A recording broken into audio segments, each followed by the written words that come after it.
Hey, Jeff Carlisa here from 38 Special, and we're rocking it up right here with Traders Nation. Welcome back. You are tuned into Traders Nation. My pleasure to have back with us once again Sam McElroy. He's co-founder of At Financial and At Financial Investment. Sam, welcome back to Traders Nation. How are you today? I'm doing well. Thanks for having me. How are you? Good. Good to see you in the new year, by the way. Yeah, I know. Well. I know. We're close up to February now. Good gracious. So recently, there's a survey by John Graham. He's a finance professor at Duke's Fuqua School of Business, and what's going on here is that he's saying that 82% of chief financial officers (CFOs) polled believe a recession's going to hit and start by 2020, and nearly 50% think the downturn will occur next year. Your thoughts on that? Yeah, to a large degree, I have to say that I agree. Yeah. With the results. There's a variety of factors that goes into it, but I think that we also have to play around with words and semantics here, because a lot of the times when we talk about a recession, what comes to our mind is the Great Recession. So we're thinking, we're saying that we're going to be back where we were in 08, 09, and that's not necessarily what they're saying. What they're really saying is that they think that there's probably going to be somewhat of a slowing of the economy, that we're going to see some contracting of the economy to some degree, enough to qualify for a recession. And I think that is highly likely. Right. Okay. So even with the economy as strong as it's going now, and I know there's some other technical analysis that come into play, for instance, the flattening of the curve model. We'll get into that later on, but so even a slowing, there's certain criteria that needs to be met, and I don't even know if there's who says that we're officially in a recession. I think there's a couple boards that they kind of argue back and forth on are we in a recession or not in a recession, right? Didn't we have that argument once?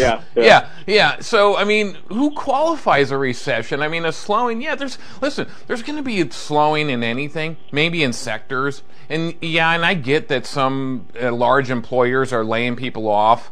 GE for one of them, maybe, I think, or GM.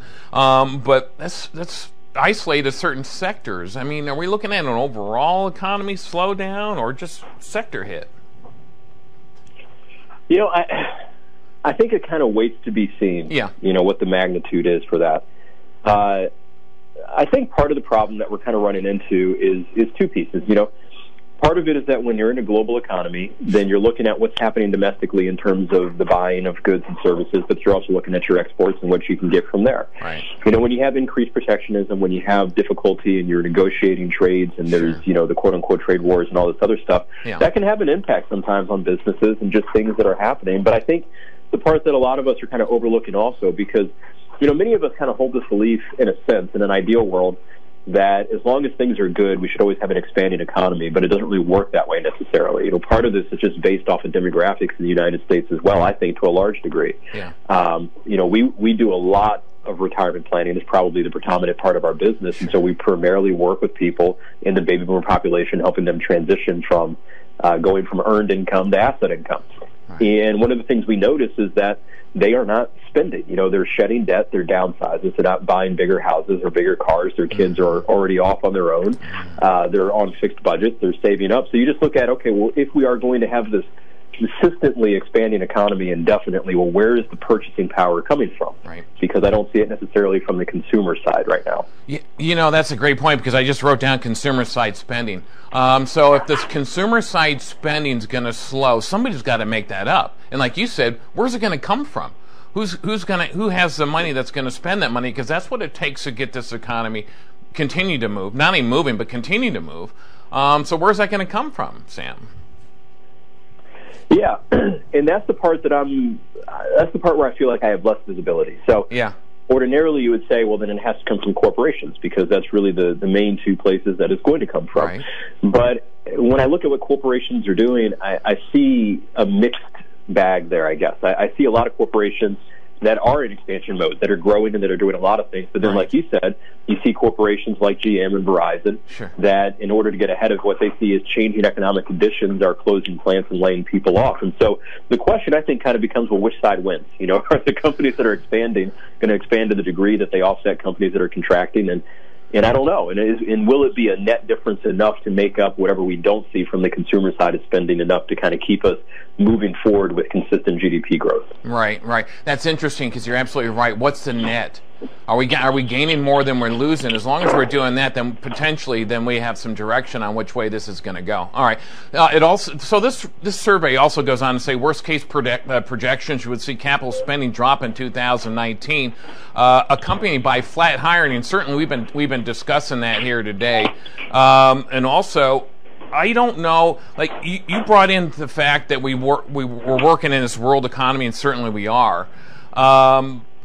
Do you see any particular sectors that may stay strong that we may continue to see growth in? For instance, let's say healthcare or technology. And then to the flip side of that, what about some weak areas and weak sectors that we may want to stay away from? Yeah, I don't see any reason why the same things that we've kind of seen over the last couple of years don't continue to play out this year. Right. Just looking at the direction of where advancement is made, where there is room for rapid expansion, I think you still have to say, well, technology, in a sense, is kind of where the market is hanging on. And I think healthcare advances in biotech, pharmaceuticals, and stuff like that is probably an area that I'm kind of keeping my eye on as well. I think areas that we've seen some difficulty or some sluggishness is probably going to be in the things that people can forego. I feel like we've seen hiccups in energy. Not that people can forego that, but I think that we've seen a shifting dynamic in energy in general, probably over the last 4 or 5 years now, where energy used to be a really big area for rapid expansion, but now, it's kind of good and bad going back and forth. I think consumer discretionary is a place where you'll probably see some potential pullback as well. I think that, the general rule of thumb is that when things start to slow down a little bit and people get a little bit more nervous, what you see do really well is things like utilities, because people want to be comfortable in their house, so they make sure their electric and gas bills are paid and all that kind of stuff. But they maybe forego the fancy dinners and the travel and all the other stuff like that. So I would think you'd probably see some of that, replicate itself. And then, over the last year, I feel like we've seen real estate really start to have some issues as well in terms of flattening of market movements and other stuff like that. We have a close alignment with a real estate company here in Chicago, and so we end up working with and talking to a lot of real estate brokers. And I know last year was a really tough year for many of them. Interesting.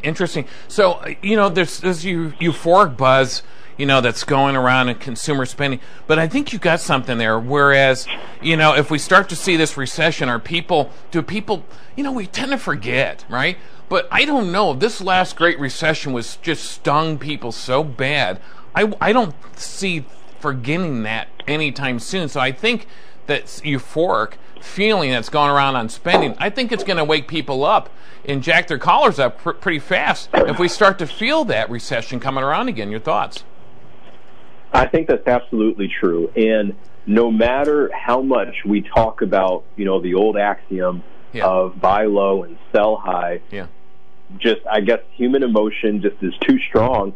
People don't do it. I can't tell you the number of conversations I've had with people in January of this year, and because the market, it fell almost 9% or maybe a little over 9% in December alone, so many people tell me, you know what, I just went ahead and went to cash, or I just went to, I pulled out and went to the money market, and it's like, well, maybe if you had done that in September, I'd be like, well, that's a good idea, but don't do it in December when it's already fallen. It's already fallen. I feel like it's a stuff. Right, it ends up being a self-fulfilling prophecy, It totally is. We're out of time, unfortunately. People are like scared cats, man. They got their claws in the ceiling ready to pull the trigger, but like you said, sadly, it's too late down the road. Where can we find you at? Where's the website, Sam?